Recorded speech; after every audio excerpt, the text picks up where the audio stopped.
Depuis quelques semaines, quelques mois déjà même, on est en train d'aborder un sujet sur la liberté.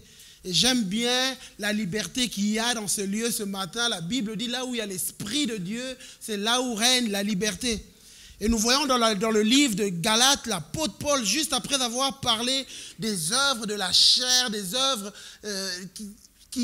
qu'on vit avec la chair, juste quand il va finir de citer les manifestations de la chair, à un moment, il arrive à un moment, c'est comme s'il donne l'ultime conseil. Dans Galates 5, verset 16, il dit « Je vous dis donc ceci, laissez le Saint-Esprit diriger votre vie.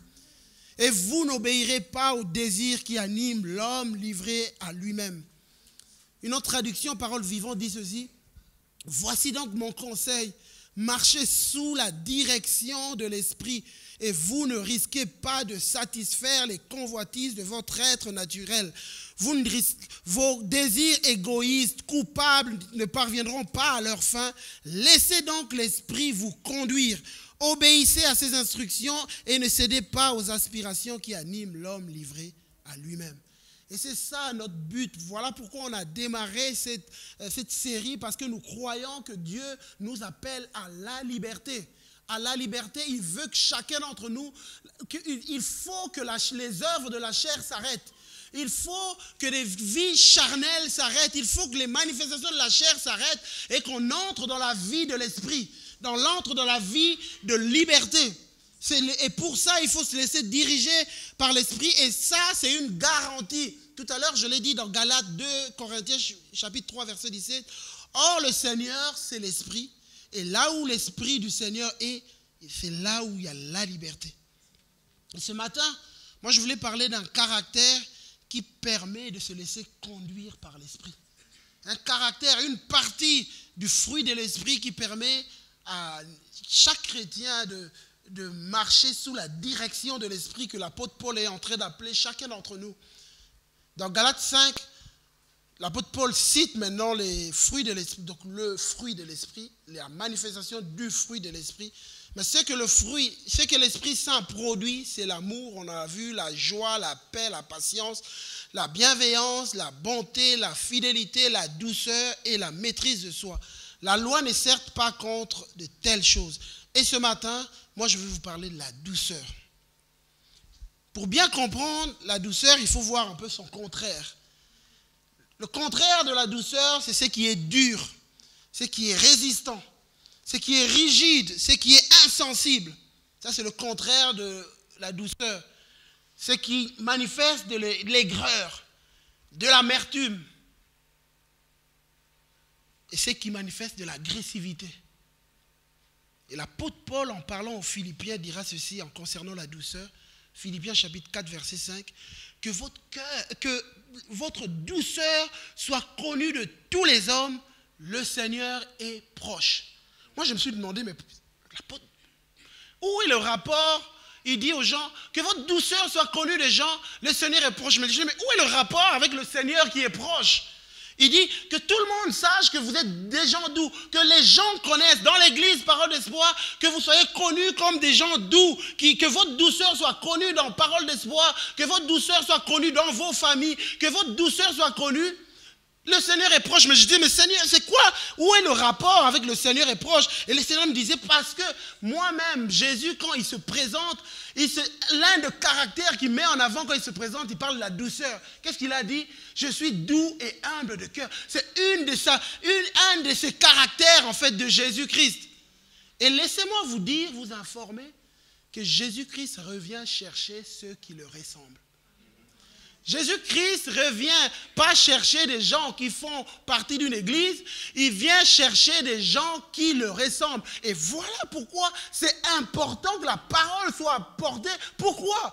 Pour nous emmener à être à la ressemblance de Jésus. Voilà pourquoi l'Esprit de Dieu agit aujourd'hui. Pourquoi? Pour nous emmener à ressembler à Jésus. Voilà, et c'est pour ça que l'apôtre Paul dit que votre douceur, que le caractère de Christ soit connu de tout le monde en vous. Pourquoi? Parce que Jésus revient chercher son église. Jésus revient chercher son peuple.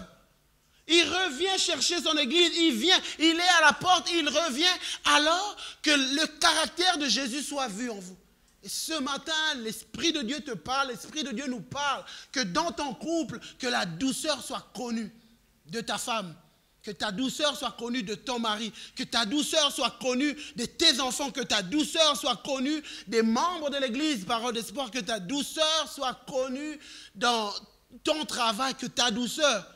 Et quand on parle de douceur, on ne parle pas d'un caractère faible, on ne parle pas d'un caractère des gens qui se cachent, mais on parle d'un trait de caractère de Jésus qui fait qu'il est quelqu'un d'humble, quelqu'un de soumis, quelqu'un qui se laisse diriger par Dieu.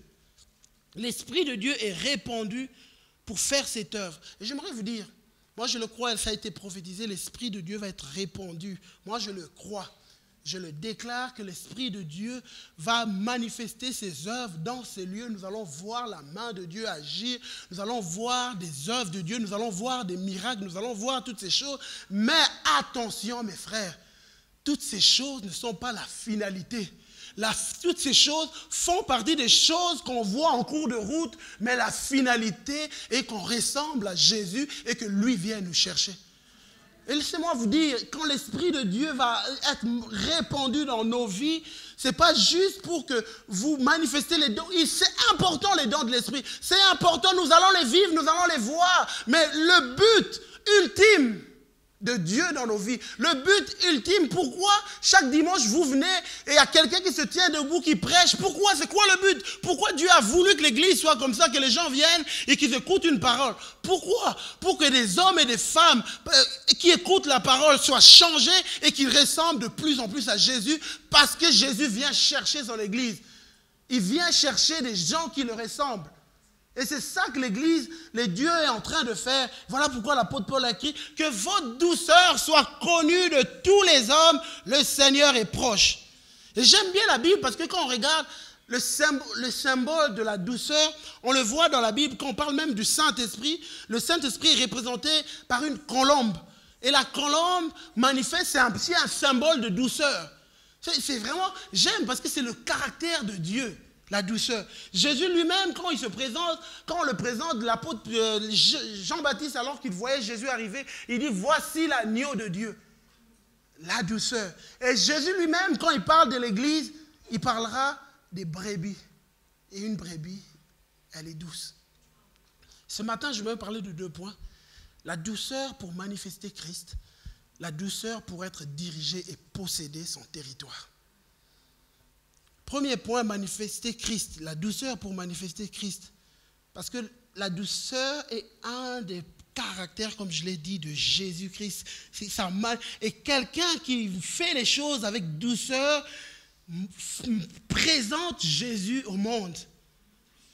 Et voici comment la Bible présente Jésus. Dans Matthieu 21, il est dit, dites à la fille de Sion, voici ton roi vient à toi plein de douceur et monté sur un âne, sur un anneau, le petit d'une ânesse, Jésus. Il est doux. Jésus ne force jamais qui que ce soit. Jésus n'oblige jamais qui que ce soit. Jésus ne force. Et quand il est venu sur cette terre, il voulait montrer qu'il était un roi doux. Il n'était pas là pour obliger les gens à faire ce qu'il veut. Il se manifeste avec douceur. Ça, c'est le caractère de Jésus. Et Cantique dit ceci, son palais n'est que douceur et toute sa personne est pleine de charme. Tel est mon bien-aimé, tel est mon ami, fille de Jérusalem. Et ça, c'est l'église qui parle de son bien-aimé, c'est Jésus. Celui qui manifeste cette douceur représente Christ. Et la douceur, c'est la qualité de ce qui ne fait pas mal. La douceur, c'est la qualité de ce qui ne fait pas mal. Et le Seigneur aimerait, et quand l'apôtre Paul dit que votre douceur soit connue de tout le monde, ça veut dire que dans votre caractère, que vous ne soyez pas des gens qui font mal aux autres. Que vous ne soyez pas dans l'église, que nous ne soyons pas de ceux qui font mal aux autres. C'est ça la douceur. La douceur se manifeste dans le fait qu'on ne fait pas mal. Et c'est ça Jésus. Je n'oblige personne, je ne force personne, je n'écrase personne, mais j'influence. Je suis dans mon couple, je n'oblige pas ma femme à être comme moi je veux. J'influence. Dans l'église, dans les relations, je n'oblige personne, je ne force personne, j'influence. Et c'est ça, se manifester avec douceur. Et c'est ça dans nos relations. Et l'apôtre Paul insiste sur ça parce que c'est que Jésus lui-même était dans Matthieu 11. Et Jésus dit ceci: venez à moi, vous tous qui êtes fatigués et chargés, je vous donnerai du repos. Prenez mon joug sur vous, recevez mes instructions, car je suis doux et humble de cœur. Et là, il s'adresse à des gens qui ont vécu des traumatismes, qui ont vécu des problèmes, qui sont fatigués. Il dit, venez vers moi. Moi, je ne veux pas être comme les rois de ce monde qui obligent des gens à faire des choses. Moi, écoutez, je suis doux et humble de cœur. Je n'oblige personne. Je suis le maître des nations, mais je ne force personne. Je suis doux et humble de cœur. Et ce matin, j'aimerais te dire, mon frère, ma soeur, si tu arrives dans cet endroit de faute, il y a la culpabilité, à la fatigue, sache que tu as un Dieu qui est doux et humble de cœur. Viens juste, répands-toi et lui ne va pas t'écraser. Il n'écrase personne. Et vous trouverez du repos pour vos âmes, car mon joug est doux. Et la parole vivante dit ceci: acceptez de vous laisser diriger par moi. Mettez-vous à mon école, car de tout mon cœur je suis doux et humble. Ainsi votre vie trouvera son épanouissement dans le repos. Et à un endroit encore, on parle de Jésus, que quand on annonce Jésus, dans Ésaïe, déjà Ésaïe, quand il annonçait Jésus, et lui-même, quand il est arrivé, quand on parlait de lui, on dit, dans Matthieu 12, il ne brisera pas le roseau cassé, il n'éteindra point le lumignon qui fume. Combien de fois, nous, en tant que chrétiens, de fois dans nos relations, on écrase les gens. Une personne est déjà un peu par terre, on vient, on dit des choses qui brisent le roseau cassé, qui brisent. Et le Seigneur dit que je veux que dans l'église, alors que Dieu est en train d'agir, de faire son œuvre, que nous serons de ceux qui ne brisent pas les roseaux cassés. Dans nos relations avec les gens, quand les gens sont déjà mal, ne les mettons pas encore plus mal. Que nos paroles soient au contraire des sources de vie, des sources qui relèvent. Quand les gens font des erreurs, il y aura toujours des erreurs au milieu de nous. Il y aura toujours, vous me verrez faire des erreurs. Quand vous me voyez faire des erreurs, ne soyez pas de ceux qui viennent m'écraser, me faire du mal. Mais au contraire, que vos paroles m'aident à me relever. Il faut qu'au milieu de nous, entre nous, qu'il y ait la douceur. Dès l'instant où vous voyez dans un milieu des gens, il n'y a plus de manifestation de douceur, il y a une forme de dureté, sachez qu'il n'y a plus l'Esprit de Christ au milieu. Dès l'instant où vous voyez de milieu chrétien où on se manifeste une forme de dureté, dès qu'il y a un truc, il y a une forme de dureté. Dans les maisons, il y a une forme de dureté. Sachez que l'Esprit de Christ n'y est plus. Même quand vous citez les versets bibliques, mais vous faites ça avec dureté, vous faites ça avec méchanceté, sachez que l'Esprit de Christ n'est plus là. Parce que l'Esprit de Christ se manifeste toujours avec douceur.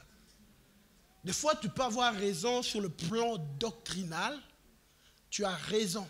Doctrinalement, tu as raison, on peut voir.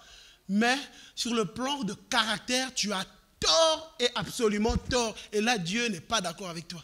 Et il faut faire vraiment très attention. Nous, on veut être de ceux, quand on voit les gens faire des erreurs, on voit des gens, on manifeste la douceur. On peut être ferme, mais avec douceur. C'est ça que l'apôtre Paul, en écrivant à Timothée, dit, prêche la parole. Insiste en toute occasion, favorable ou non, réprends. Vous savez ce que c'est reprendre? Ça veut dire que quelqu'un a fait une bêtise, je viens lui dire les vérités. Censure, exhorte, mais avec toute douceur en instruisant. En instruisant, ça veut dire, mon but est d'emmener quelqu'un à grandir, à avancer. Et si vous faites des choses, juste pour vous montrer que vous êtes meilleur, ce que vous faites ne sert à rien. Mais quand mon but, je fais quelque chose pour emmener l'autre à avancer, à être augmenté, là, je suis dans l'esprit de Christ. Et c'est ça l'esprit de douceur, d'avoir la manifestation de l'esprit de douceur. Quand je vais vers mon frère, je réprends, je censure, mais je le fais avec douceur. Avec douceur. Je lui dis des vérités qui peut-être peuvent le faire mal, mais il ne l'écrase pas. Peut-être que ça peut le faire mal, ne le tue pas. Et je l'emmène à être instruit. Et l'apôtre Paul écrivait encore à Timothée, il dit ceci, « Or, il n'est pas convenable qu'un serviteur, Timothée chapitre 2, il n'est pas convenable pour un serviteur du Seigneur d'avoir des querelles. » Peut-être qu'il y en a quelques-uns qui ont souvent des querelles dans les familles. Peut-être que tu en as eu hier, des querelles. Il y a des gens qui ont souvent des querelles avec des gens. Et il dit, un serviteur du Seigneur, nous sommes tous des serviteurs du Seigneur, il n'est pas convenable pour un serviteur du Seigneur d'avoir des querelles. qui se montre au contraire aimable envers tout le monde, capable d'enseigner. Et quand on parle d'enseigner, ce n'est pas seulement enseigner en venant prêcher devant. Quand on parle d'enseigner, ça veut dire que ta vie enseigne aux gens. Ça veut dire que ta vie augmente aux autres.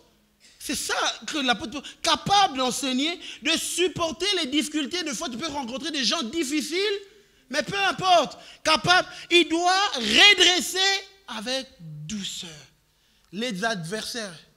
Ça veut dire qu'il peut y avoir des moments où il y a des gens qui sont contre, des adversaires, mais je les redresse, mais je le fais avec douceur, dans l'espérance que Dieu leur donnera la repentance pour arriver à la connaissance. J'aime bien, tu vois, la conclusion. Ça veut dire que dans tout ce que je fais, j'espère que Dieu donnera la repentance aux gens. Ça veut dire que je ne ferme pas la porte. Je crois toujours qu'ils vont se repentir. Je crois qu'il y a une repentance pour les gens. Et c'est ça. Il faut toujours avoir ça en tête. Il faut toujours qu'il y ait cette porte. Je crois que telle personne, même si, franchement, je ne l'imagine même pas se repentir. Mais je crois que Dieu peut emmener à la repentance. Galates chapitre 6.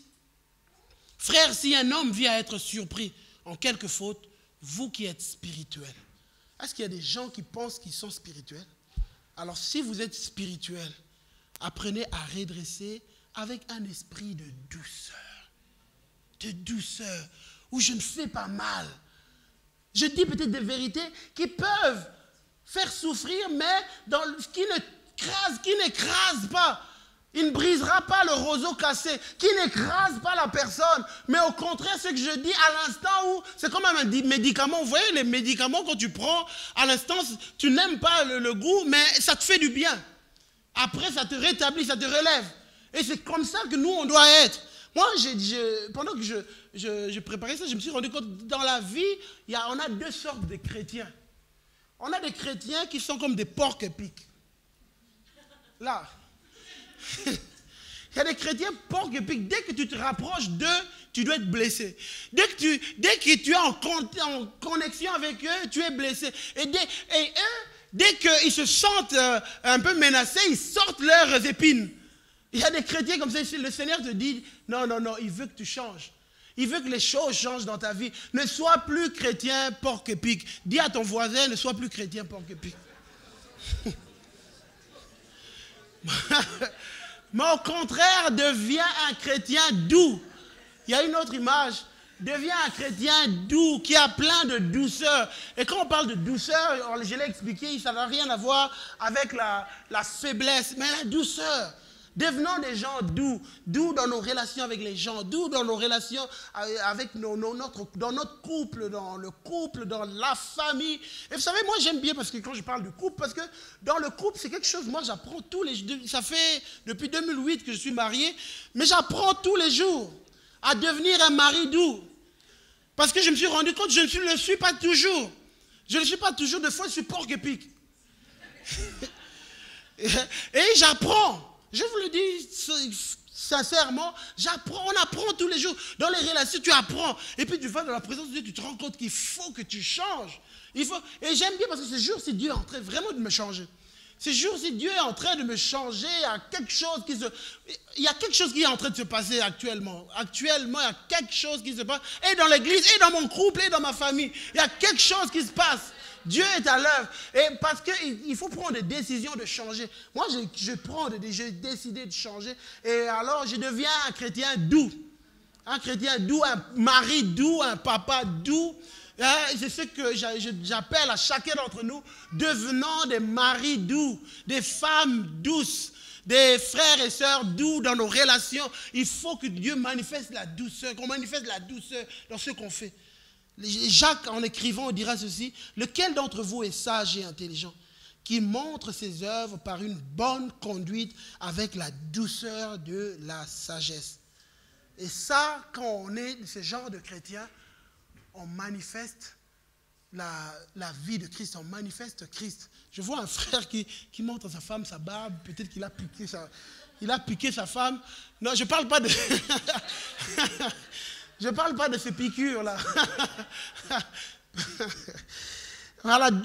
Alors moi, ma question ce matin, est-ce que tu manifestes Christ dans ton couple? Est-ce que tu manifestes Christ dans ta famille? Est-ce que tu es connu auprès de tes frères et sœurs, les gens de ta famille, comme quelqu'un de doux? Est-ce que tu manifestes Christ dans l'église? Est-ce que tu es connu au milieu des frères et sœurs comme quelqu'un de doux? C'est vraiment une question parce que Jésus-Christ revient bientôt. L'apôtre Paul a écrit que votre douceur soit connue de tous les hommes. Le Seigneur est proche. Mon deuxième point, la douceur pour être dirigée et prendre possession de notre héritage.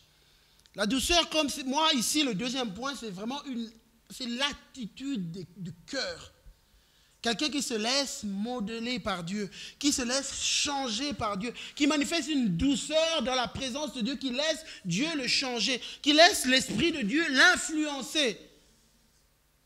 Et vous savez, dans la Bible, on voit un moment lors du baptême de Jésus, alors que Jésus arrive, à un moment, il arrive devant Jean-Baptiste. Jean-Baptiste dit, non, moi je ne peux pas te baptiser, toi tu es grand. Et puis Jésus dit, non, écoute, laisse faire. Et puis à un moment, Jésus se laisse baptiser, Jésus entre dans l'eau, et puis la Bible dit, l'Esprit de Dieu descend sur Jésus comme une colombe. C'est comme si, à ce moment-là, Jésus avait manifesté une certaine douceur dans son cœur, il s'est juste humilié, il s'est fait baptiser, et à ce moment, l'Esprit de Dieu est descendu comme une colombe. Et ce matin, Dieu a dit à chacun d'entre nous, pour que l'Esprit de Dieu descende, il faut que dans nos cœurs, qu'il y ait une manifestation de douceur. Parce qu'il y a tellement beaucoup de gens, à cause de leur dureté de cœur, ils font fuir l'Esprit. Ils font fuir l'Esprit de Dieu. Et Jacques dira ceci dans Jacques chapitre 1. Alors rejetez tout ce qui salit, tout ce qui rend mauvais, recevez avec douceur la parole que Dieu a plantée en vous. Elle peut vous sauver la vie. Recevez avec douceur. Et pendant que moi je préparais, vraiment ce qui montait dans mon cœur, il y a beaucoup de gens qui ont perdu la douceur du cœur. Leur cœur s'est endurci. Parce que le contraire de la douceur, c'est la dureté. Leur cœur s'est endurci et ils sont devenus incapables de recevoir la parole de Dieu. Il y a tellement de gens, peut-être à cause des blessures, peut-être à cause de tellement de choses, leur cœur s'est endurci. Mais le danger quand le cœur s'endurcit, et ça vraiment, mes frères, c'est vraiment quelque chose de très important. Il y a un danger quand un cœur s'endurcit. L'apôtre Paul en parle aux Philippiens, il dira ceci, ils ont l'intelligence obscurcie. Le danger quand notre cœur s'endurcit, notre intelligence s'obscurcit.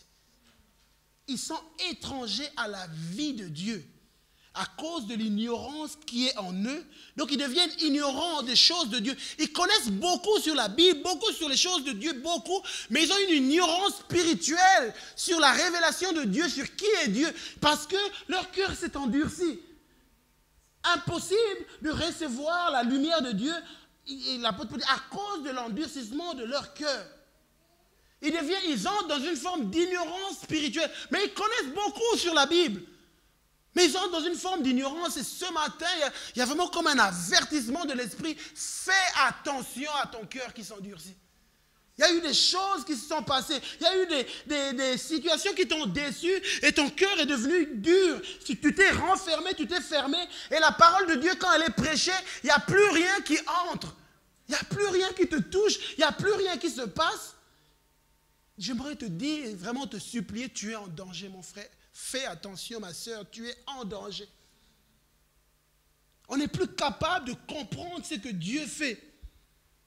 Et c'est ce qu'à un moment, dans Marc chapitre 6, la Bible dit, en parlant des disciples, car ils n'avaient pas encore compris le miracle des pains parce que leur cœur était endurci. Parce que leur cœur était devenu dur, ils étaient incapables de comprendre ce que Jésus était en train de faire.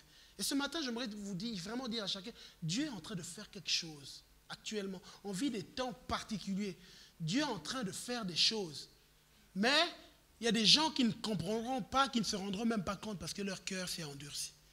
Et il y a l'avertissement de l'esprit que même alors qu'on est en train d'aller vers les temps de la fin, l'esprit veut avertir l'épouse de Jésus que Jésus revient, mais beaucoup ne comprendront pas parce que le cœur s'est endurci. Les contrariétés de la vie, les difficultés de la vie. Vous savez, dans la Bible, il y a un homme, dans la Bible, Jacob. Il y a un moment, son fils Joseph, qu'il aimait beaucoup, était parti. Lui, on est venu lui dire que son fils est mort. Et puis Joseph va être triste. Et puis, qu'est-ce qu'il va dire? Il va dire, je vais pleurer toute ma vie, mon fils est parti. Et il arrive à un endroit, son fils est parti, il est déçu, il est mal. Et puis, qu'est-ce qui va se passer? Il a décidé de pleurer toute sa vie et son cœur va s'endurcir. Son cœur va s'endurcir à tel point qu'au moment où maintenant Dieu a commencé à agir, lui, il ne se rendra même pas compte. Dans Genèse chapitre 45, la Bible dit, ils retournèrent donc les enfants de Jacob, donc d'Égypte, au pays de Canaan, auprès de Jacob, leur père. Ils lui annoncèrent la nouvelle, Joseph vit encore, c'est même lui qui gouverne toute l'Égypte. La Bible dit, mais il ne réagit pas parce qu'il ne les croyait pas. Son cœur était fermé. Il y a beaucoup de gens qui sont dans cette situation. Et j'aimerais vraiment dire à chacun d'entre nous qu'on a un Dieu qui guérit les cœurs. Qui guérit les cœurs, qui nous emmène à un endroit où on est renouvelé. Moi-même, dans ma vie personnelle, j'ai traversé des moments où il y a des moments de déception, des moments d'incompréhension, des moments où tu peux te dire, ah, c'est fini, je n'y crois plus, je laisse tomber. Mais tu apprends à venir vers Dieu comme un enfant, à venir encore pour que ton cœur soit adouci par Dieu. Et par l'Esprit de Dieu, Dieu adoucit ton cœur et tu réapprends à recevoir la parole de Dieu avec douceur. Et je crois que vraiment beaucoup d'entre nous ici, dans ce lieu, Dieu te parle, te dit, tu as besoin de réapprendre à recevoir ma parole avec douceur. Il faut que tu laisses Dieu faire son œuvre dans ta vie. Sinon, tu vas te fermer. La Bible dit qu'il refusa de croire. Il n'a même pas cru. Alors qu'il y avait quelque chose qui est... Et beaucoup de gens, Dieu veut agir dans ta vie, tu n'y crois plus. Le cœur est fermé. Dieu veut à nouveau que quelque chose commence, que tu recommences à croire, que tu adoucisses ton cœur. Que tu adoucisses ton cœur. Dans Actes, on voit, il est dit, car le cœur de ce peuple est devenu insensible. Ils ont endurci leurs oreilles. Ils ont fermé leurs yeux de peur qu'ils ne voient de leurs yeux, qu'ils n'entendent de leurs oreilles, qu'ils ne comprennent de leur cœur, qu'ils ne se convertissent et que je ne le guérisse. Ça, c'est Dieu qui dit. Je veux le guérir, je veux faire une œuvre dans leur vie, mais ils ont endurci leur cœur. Ils ont fermé leurs oreilles, ils ont fermé leur cœur et je ne peux plus le guérir, je n'arrive pas à le guérir. Où en es-tu, mon frère? Où en es-tu, ma soeur? Où est ton cœur? Laisses-tu Dieu adoucir ton cœur? Laisses-tu Dieu faire son œuvre? Parce que le manque de douceur nous emmène à une dureté de cœur et la dureté de cœur nous emmène à l'incrédulité. On ne croit plus. Pourquoi ça emmène l'incrédulité? Parce que le cœur est fermé à la parole qui crée la foi. La dureté nous emmène à l'incrédulité parce que nos cœurs est fermé à la parole qui emmène la foi. Voilà pourquoi, moi, quand je lisais, je dis, voilà pourquoi Jésus passait des heures. Quand on lit la Bible, on voit Jésus qui passait des heures à parler aux gens. La Bible dit, Jésus passait dans les évangiles, lisez les évangiles. Vous allez voir, Jésus, il va sur la montagne, la Bible dit, il enseigne le peuple. Pourquoi il a enseigné? C'est parce que les gens, il avait besoin que la parole descende dans la vie des gens, fasse son effet dans les cœurs, que le cœur soit changé, que le cœur soit transformé pour que Dieu puisse agir, pour que la foi soit insufflée. Et j'aime bien parce que je lisais dans la Bible comment c'est magnifique quand un cœur commence à laisser la parole de Dieu faire son œuvre. Dans Actes chapitre 4, j'aime bien cette histoire de l'apôtre Paul quand il arrive à Lystre. À Lystre, il s'est trouvé un homme paralysé de pied, infirme de naissance. Il n'avait jamais pu marcher. Et la Bible dit, il écoutait les paroles de Paul. Donc Paul est arrivé dans cette ville, il y avait un homme qui était paralysé pendant des années. Et Paul a commencé à prêcher, il était en train de prêcher, il a porté la parole. Et pendant qu'il prêchait, l'homme écoutait les paroles, il recevait. Et l'apôtre Paul, à un moment, la Bible dit, il fixait les yeux sur lui, voyant qu'il avait la foi. Mais la personne, au début, Paul n'avait pas vu qu'il avait la foi. Mais c'est pendant qu'il parlait, il était en train de prêcher, il parlait. La Bible dit, l'homme recevait les paroles. Une autre traduction dit, à Lys se trouvait un homme paralysé de 2 jambes. Il était infirme de naissance et n'avait jamais pu marcher. Il était parmi les auditeurs de Paul et buvait littéralement les paroles de Paul. Donc il était là, il était comme en train de boire les paroles de Dieu. Il recevait les paroles de Dieu avec douceur. Et pendant qu'il recevait, soudainement, Paul il prêchait, puis la Bible dit, Paul vit la foi dans l'homme. Mais ça venait d'où? Comment se fait-il que Paul n'avait pas vu cette foi quand il est arrivé dans la salle? Pourquoi? Parce que c'est pendant que Paul parlait, la personne recevait la parole de Dieu avec douceur et quelque chose était en train de se faire. Et ce matin, j'aimerais nous dire que quand Dieu parle, quand nous recevons ce que Dieu dit avec douceur, que nous ne discutons pas, il y a quelque chose qui se passe dans nos cœurs. Il y a quelque chose qui se crée, il y a quelque chose. Et la Bible dit, Paul fixant sur lui, voyant la foi, pour être guéri, Paul se leva et il lui apporta la guérison. Vous savez, cette semaine, il y a ma belle-sœur, Nadia. Ces jours-ci, il y a quelque chose qui est en train de se passer dans sa vie. Elle aime beaucoup la parole. Des fois, elle m'envoie des messages. Elle m'envoie, écoute, j'ai écouté cette prédication. Qu'est-ce que tu en penses? Elle m'envoie. Et puis, j'écoute la prédication. Et on voit vraiment, jour après jour, elle écoute les prédications, comment c'est que ça fait dans sa vie. Alors, cette semaine, elle était chez elle. En fait, ils viennent de déménager. La maison où ils sont, ils ont construit et il se fait que derrière, il y a le sable. Après la construction, il y a le... Vous voyez, quand on construit, on enlève le sable. Mais la terre, on n'a pas pu l'enlever. Donc ça a créé une montagne derrière chez eux. Il y a toute une montagne. Et ça les fait souffrir. Et ça coûte vraiment très cher pour enlever la terre. Et ils ont essayé d'envoyer des annonces pour que la terre parte. Et elle était en train d'écouter cette semaine la parole, elle était en train de recevoir la parole de Dieu avec douceur. Et la parole de Dieu a mis une conviction dans son cœur. Et puis elle se lève, elle va vers la fenêtre, elle regarde la terre qui était là. Elle dit, montagne, tu te déplaceras au nom de Jésus. Elle parle à la montagne. Et parce que la Bible dit, si quelqu'un qui a la foi croit et dit à la montagne, ôte-toi de là, elle se déplacera. Elle parle à la montagne derrière chez elle. Et quelques heures après, on les appelle. Ah, monsieur, j'ai vu votre annonce. Je suis intéressé par des terres. Est-ce que je peux venir prendre des terres chez vous? Amen. Et hier, la personne est venue avec des camions. Ils ont pris des terres. La montagne a été déplacée. Pour nous dire que quand nous laissons la parole, nous prenons avec douceur la parole, elle fait quelque chose en nous. Elle fait quelque chose en nous. Elle fait naître des choses en nous. Elle crée. Et c'est ça l'apôtre de Jacques dit, alors rejetez tout ce qui salit, tout ce qui rend mauvais. Rejetez toutes ces choses. Recevez avec douceur la parole que Dieu a plantée en vous. Elle peut vous sauver la vie. J'ai mis une image des pierres. Vous savez, une pierre peut rester des heures et des heures dans l'eau. La pierre va être mouillée par l'eau. La pierre va être imprégnée d'eau, mais l'eau n'entrera jamais à l'intérieur. On peut prendre la pierre, on casse, on verra qu'à l'intérieur, c'est sec. Il y a beaucoup de chrétiens qui sont devenus comme ça. Ils viennent dans la présence de Dieu, ils entendent la parole de Dieu, mais c'est comme des pierres qui sont dans l'eau. Ils sont un peu mouillés par ça. Mais ça n'entre pas dans l'intérieur. Et c'est comme des fois on voit des chrétiens, la présence de Dieu est là, vous êtes saisis, il y a quelque chose, il y a des gens qui se répandent, mais ils sont là.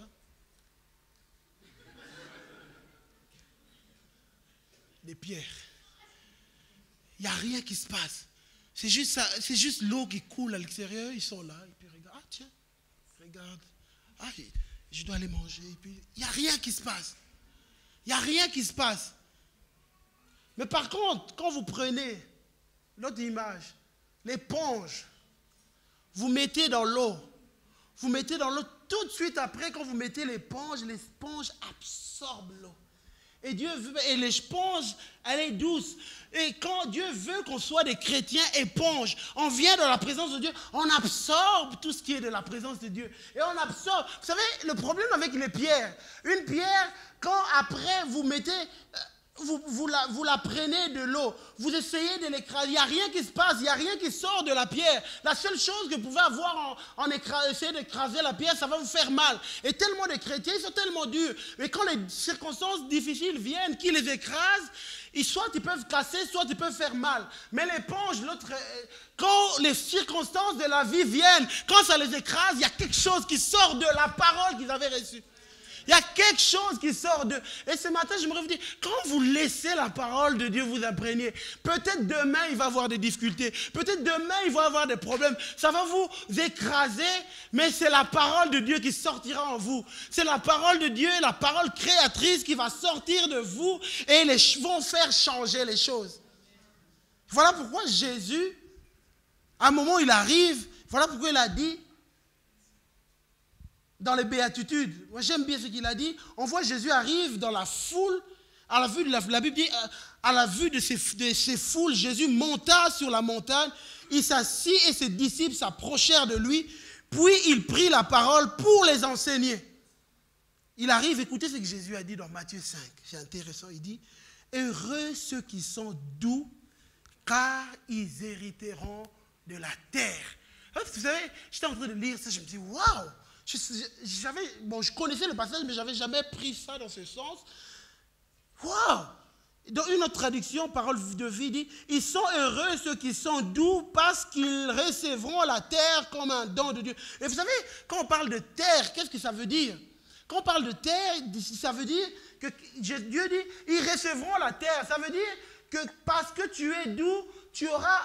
On parle de terre, ça veut dire le territoire. On parle de territoire, par exemple, ils ont reçu une terre, ils ont reçu un territoire. Ceux qui sont doux hériteront leur territoire. Ils hériteront leur territoire parce que tu as un héritage, mon frère.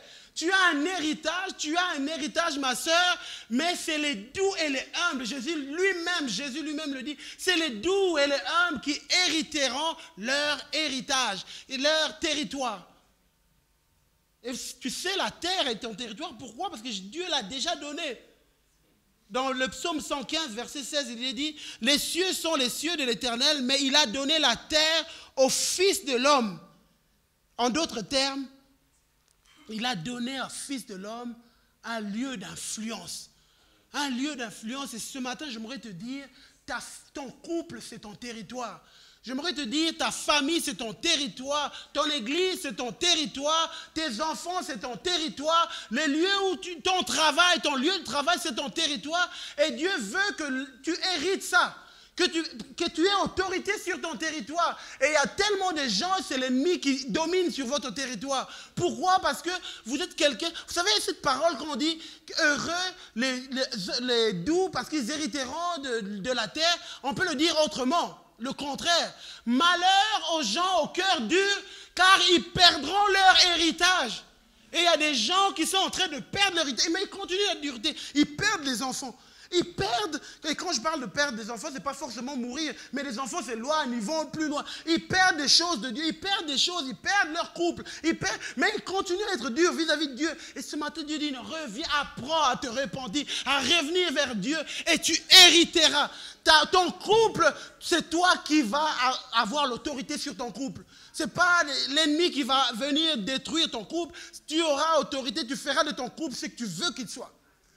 Dans la prière, tu feras de ta maison, de tes enfants, ce que tu veux qu'ils deviennent, parce que Dieu veut qu'ils aillent dans la bonne direction. Il y a un ennemi de nos âmes qui veut que nos enfants se perdent. Il y a un ennemi de nos âmes qui veut que notre couple, qu'on divorce. Il y a un ennemi de nos âmes qui veut toutes ces mauvaises choses. Mais sachez-moi que Dieu ne veut pas ces choses. Il ne veut pas ça. Mais pour que ça ne se fasse pas, il faut que tu comprennes, que tu te lèves, que tu te répands. La Bible dit, résistez à l'ennemi, mais soumettez-vous à Dieu. Et alors que tu viens avec un cœur humilié, un cœur doux, crois-moi, tu hériteras. Tu vas hériter de ton territoire. Ton couple, c'est toi qui vas décider. Tu déclareras ce que tu veux que ton couple devienne. Tu feras ce qu'il faut qu'il fasse pour tes enfants, pour ton église. C'est ce que tu feras. Et ce matin, j'annonce que notre église va être l'église que Dieu veut.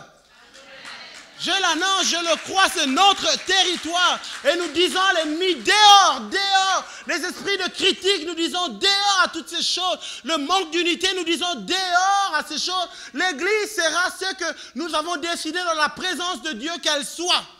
Et Dieu veut que l'Église soit unie, marche, avance, grandisse. C'est ça que Dieu veut.